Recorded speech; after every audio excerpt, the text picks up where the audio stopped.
We are good now. Are you sure? Yes. Okay. All right, good afternoon all, welcome. This is the weekly update of the Indian River County in our response to COVID-19. Today we have Jason Browns, the County Administrator for Indian River County, Miranda Hawker, who's the Health Officer for Indian River County Health Department, and Corey Richter, who is working with the Health Department, will give us an update on the hospital statuses. Now I'd like to turn it over to Jason, please. All right, thanks, Chief Stone. All right, today I have show and tell. I have a prop with me. This is my 6-foot stick. So I just think this is a useful visual tool because I know that myself, sometimes I feel like I'm practicing social distancing, right? And then I find myself interacting with somebody that I'm probably, I think it's 6 feet away, but it's really probably more like 4.5 feet away. So this is 6 feet. So, you know, quite a bigger distance than it looks like. So just as a reminder there, and a helpful tool to help as we move forward. You know, we continue to move towards our reopening, and we're getting back to normal. But I think regardless, we're going to need to continue those social distancing practices, including 6 feet, covering your coughs, washing your hands, not touching your eyes and mouth, all that stuff that Miranda will remind us to do. Indian River County officials, we continue to work with our municipalities, the Sheriff's Office, and the Health Department to determine the best steps to carefully reopen the county in a way that is safe, smart, and step-by-step per the governor's plans. It's vitally important that our residents continue to operate in the manner that allowed for COVID to not impact our community more than it has. We've been fortunate that we have so far been spared the worst of COVID-19 and not experienced as bad numbers as some other areas have. But even those low numbers, they're not just numbers, they're people, and so we want to make sure that we continue to do so. So we continue to work with each of our cities, and we ask that everyone practice good social distancing. As you know, the beaches have been reopened for all uses, and we ask you to continue social distancing. Same thing with our pools. Early this week, we open those for lap swimming only. Campground at Donald McDonald is open. Every other slot is available. And we have had success with operating our golf course and our shooting range with those social distancing things in place. Earlier today, Governor DeSantis did announce further guidance related to reopening the state, which will go into effect on Monday, and that is the full phase 1 reopening of the state per the governor. And again, this is effective for Monday. And some of the changes from where we are, the guidance permits gyms to reopen at 50% capacity, as well as restaurants and retail operating at 50% capacity as well. As the governor, as we get the full plan and all the details, we will share that information on the county website and our social media. That will allow us to continue our plans as well. As we know that COVID-19 has been a challenge for Indian River County and our community, is well aware of the potential challenges posed by hurricane season. We have a reminder of the potential tropical system that is out there right now. Good news is that is not expected to impact Florida in a significant way, other than a little bit of rainfall and wind the next couple of days.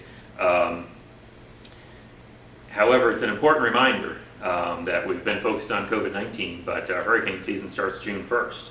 And this is a good time to become prepared for hurricane season. Just want to have a reminder that the state's disaster preparedness sales tax holiday does run from May 29th to June 4th. During this time period, there is no sales tax on batteries, flashlights, generators, and other items that will come in handy in the event of a hurricane. So many of us have stocked up on food for coronavirus. However, it's important to notice that you need to stock up on different kinds of food, your bottled water, things like that, in preparation for hurricane season. We have emergency management has posted on social media some helpful tips about the difference between COVID supplies and the hurricane supplies. So just because you're all stocked up for COVID-19, there's some different things to add to the shopping list for hurricane season. So please keep that in mind. Remember, you can still sign up for Indian River, the Indian River County Alert System by visiting alertindianriver.com. And also, we are here for you, along with our county, with our municipalities that we continue to work and coordinate with to ensure health and safety and make sure that everyone is informed in the most up-to-date manner, and so that we can get through this process as safely as possible. With that, thank you, and I will turn it over to Miranda Hawk. If I could ask, is there what is not open? What is still closed as of Monday? So I think the bars remain closed.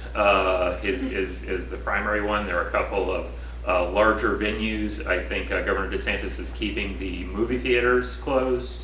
A couple of the other larger. So it's not a full opening yet, but close to it. Right. So not everything is open, and it's actually not phase 2. If you'll recall, the White House guidelines for reopening have 3 phases, and the governor has announced that the full phase 1 will begin on Monday. So we still got phase 2, and then phase 3 is kind of the full reopening. So we've got a little bit more to go where we continue to make that progress. Thank you.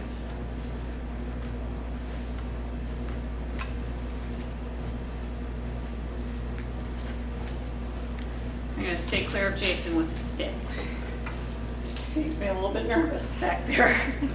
But I am glad that he brought it, because that's an important reminder for everyone. Our current number of cases is 104. We had 4 cases reported this week. We've had 1 additional death this week, and an 81-year-old man. There are 26 people in our county with a history of hospitalization. The age range is from 8 to 95, with 57 men and 47 women. In terms of race and ethnicity, we've had, for Florida resident cases, which is 93, 7 of our cases are black, 54 are white, 16 are classified as other, and 6 are unknown. And for ethnicity, 7 are Hispanic and 71 are non-Hispanic, 15 are unknown. In terms of cases in nursing homes and ALFs, we have had the following. Harbor Chase has had 2 positive residents, 5 resident deaths, and 1 positive staff. Palm Garden has had 2 positive residents, and this is a cumulative number over time, so this is all the cases we've had. Sonata has 1 positive resident and 4 staff, and we, of course, continue that public health support to those facilities and our vulnerable populations. I wanted to talk a little bit about cloth face coverings, because I think that there's a little bit of confusion out there about cloth face coverings. My cloth face covering protects me, and your cloth face covering protects you. As we've seen things open up in our county, I've seen less and less in terms of people wearing cloth face masks, and I've also seen that people aren't as cognizant about their social distancing, which is why I'm glad that Mr. Brown has brought that stick. I'm staying clear of that stick, but I'm glad he brought it, because we've got to keep in mind that distance. We've got to keep in mind how to protect you and how to protect people that you know or people that you don't know, because that's how we're going to get through this. Because I realize that as things open up, everyone is excited to get out. It's still important that we look at limiting those trips that we make out of our home, so we're still trying to maintain that social distance, and that's important. But when you do go out, make sure that you're wearing your cloth face covering in public, you're washing your hands or using that hand sanitizer.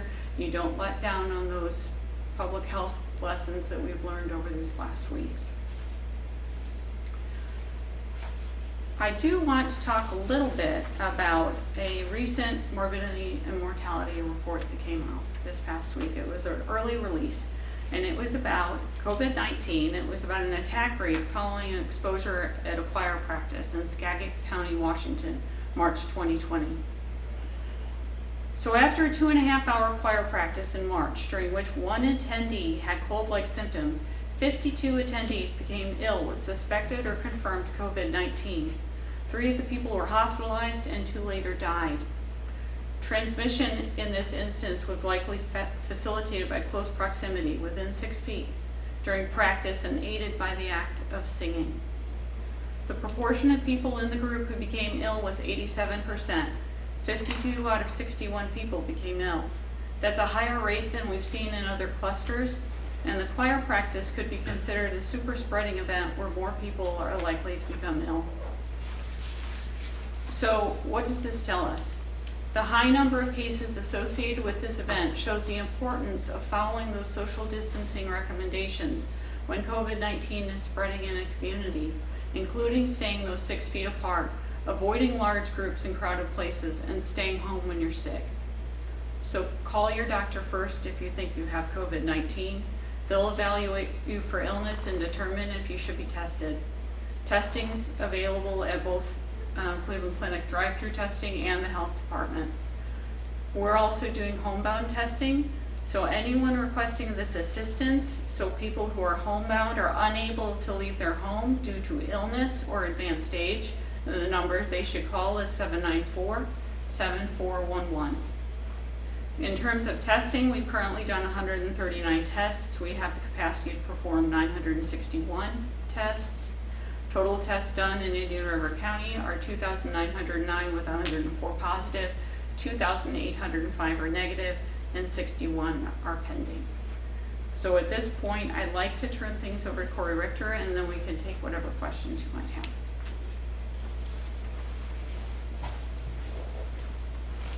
Thank you, Miranda. First, I'll just want to say again, both hospitals are geared up for handling anybody with COVID, but also what's happening around the country is people are not calling 911 or they're not going to ER because they're afraid of getting COVID-19 from going to the ER, and they should be rest assured that both ERs are separating anybody who meets that criteria. And if you're just a medical, that they'll treat you in a different area from where the COVID patients are. And they, have taken steps to do this. But what's happening all over America is a lot of people are not calling 911 until it's either too late or their symptoms get too severe, and then they come into the hospital in a lot worse shape. So don't be afraid. If you are having a true medical emergency, please call 911 or go to the hospital. If it's not a true emergency, call your physician and have them evaluate you at least over the phone and what you're doing. Just don't feel like you can't go to the ER because you're going to catch the COVID-19 virus, and that's not correct at this time. So they've definitely taken extra steps to make sure everybody's safe. So with that, we'll talk about the total calls to their hotline now is 6,615 calls, an average of 100 a day in this week alone. Their hotline, again, for calling in for their testing, 772-226-4846. They're now open just Monday through Friday with the hotline and their drive-through testing and stuff. So they stopped doing Saturday and Sunday because the numbers weren't high enough. But they are still Monday through Friday, 9 to 5.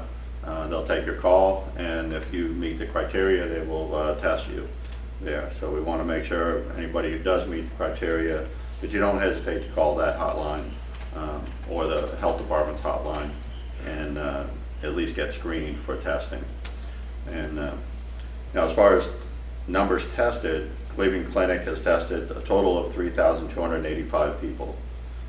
Of that, 3,176 have been negative, about 96% of their testing results. 38 are still pending, and they've had 71 positive, or about 2%.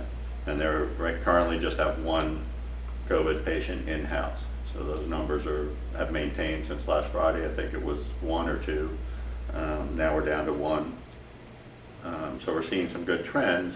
We're just hoping that we continue with those trends if people do the social distancing or carry a big stick, as Jason has, and that'll help you with the distancing. So, now Sebastian, their testing numbers, they've tested 95. 85 of them have been negative, or about 89%. They have 2 pending and 8 positive so far. So their numbers, they've been at 8 positive for quite a while. They haven't, their numbers have not gone up. So we're seeing some good signs, but we still need people to follow the social distancing and see what the 6 feet really is, like Jason pointed out, and using the mask, as Miranda said. The mask is not for you, it's for everybody else. And you may have it and not even know you're carrying the COVID virus, and you could infect somebody who has a serious problem, meets some of the criteria that could be detrimental for them, and you pass it on to them not even knowing that you're doing it. So wearing the mask is helping everybody else. Everybody else wearing a mask is helping you, so you don't get it. So it is a strong message that we want to send to everybody here. That's all I have. Any questions? With the emergency rooms open and operating for business and elective surgeries coming back, are there any procedural changes that either patients or visitors need to know about? As far as visiting, they're still regulating the visiting, and I would check each hospital's website for what their visiting requirements are and restrictions are. The elective surgeries, yes, they've started some, but they haven't opened up everything, but they are starting some. And again, you need to check with the hospital or your physician if you've got something. They can check with the hospital, see if that's something that they're allowing yet, and then they'll schedule it. They are ramping up, but they're doing it methodically and slowly, and trying to do it safely for everybody, so that they're doing it in the safest possible way for their patients. So, does that answer your question? Yes. And did you say there was just one patient with COVID? There's one positive patient in-house right now. Gotcha. But 8 in Sebastian, is that what you said? They had 8 positives overall. They don't Okay. have any in-house. So there are none in the house? There's none in-house at Sebastian, and there's only 1 in-house at Cleveland Clinic. Yeah. And their number, the 8 that Sebastian has been steady for a week. They haven't had a positive test in over a week. Cleveland Clinic had a couple this week, positive tests, but none.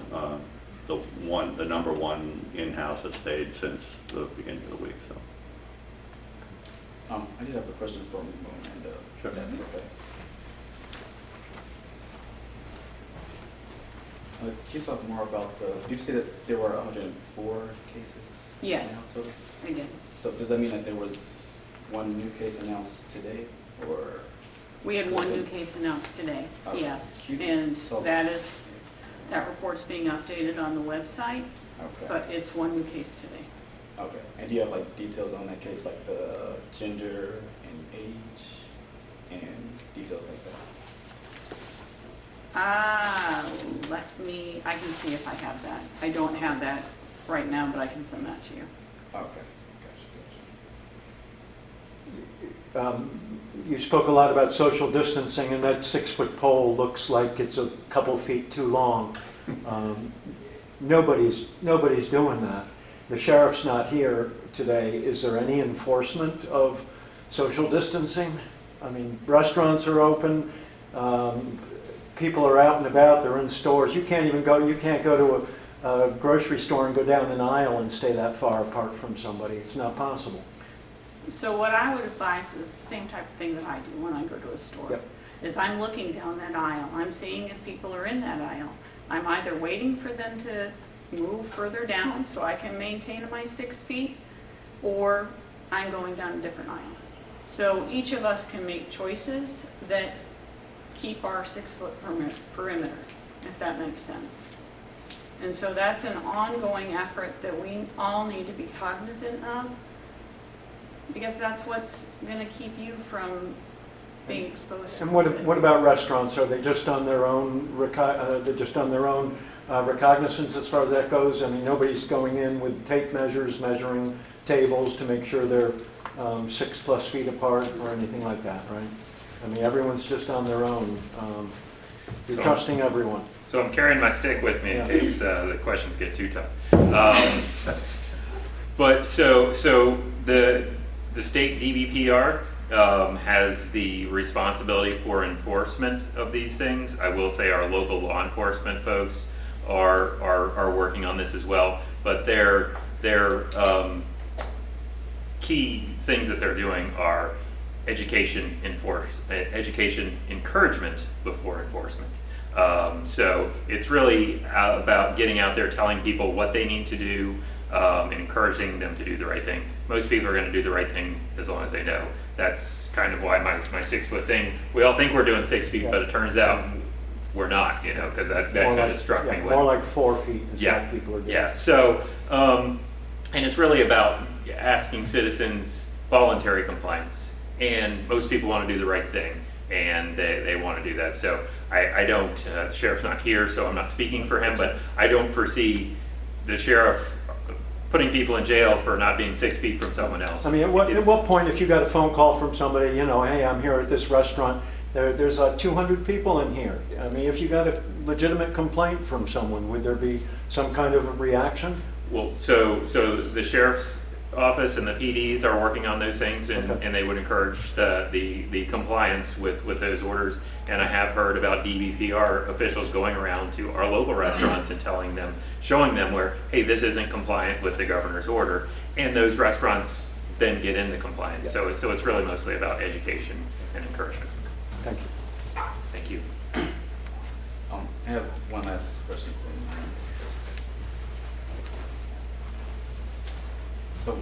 So for today's update, so it was just one new case, but no new deaths, right? For Correct. Okay, gotcha. There is also a complaint form on DBPR's website where citizens can make a complaint if they observe conditions that they believe are not in compliance with the executive orders. Okay. And have the state officials talked to the local officials as far as the website and I guess the regular time that it's going to be that the dashboard is going to be updated and the case by case list? So I do know that they're continuing to try to maintain that website and get it updated. There's a large amount of information, as you know, that's updated in that website each day. So I do know that they're doing it as quickly as they can with the large amount of information going through state EOC. Okay. How many more weeks do you think you'll be doing the conferences? That is not a question for me. Well, I hope you want to see an end to it someday, I'm sure. Yes, so as long as we have useful information that's helpful to provide, we'll have these. We'll let you know next week about future plans going forward. Thank you. All right. Thanks, everybody. Appreciate it.